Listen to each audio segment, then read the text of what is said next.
अंधविश्वास करुण परिणति गुड़ी गारेडी सन्देह वृद्धा घरे पशि विभत्स हत्या।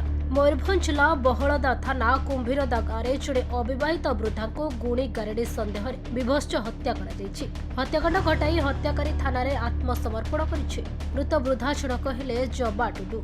घरे से एकुटिया रहुथिबार सुजोग देखि सेही गाँर गुजो मारिनी ताकु एक धारु अस्त्र हाणी हत्या करी थाना आत्मसमर्पण करिछे। जबा टुडू गुणी गारेडी करी तांको परिवार रे अशांति आणुथिबा संदेह करी तांको हत्या करथिबा थाना रे स्वीकार करछथि हत्याकारी।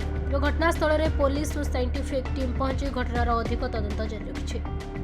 जड़े 65 वर्षीय वृद्धा महिला को घरे बसी अति विभत्स भाव हत्याकांड होइतिबार सूचना पाई बहलदा पुलिस एवं आम समस्त एठारे पहुँचलु एवं एठी आम एक रिपोर्ट पाइलु। रिपोर्ट रे आमर बहलदा थाना case number 30/26 under section 103 clause 1 BNSS and 4 Odisha prevention of which hunting act रे आमर गोटे केस करा हिची।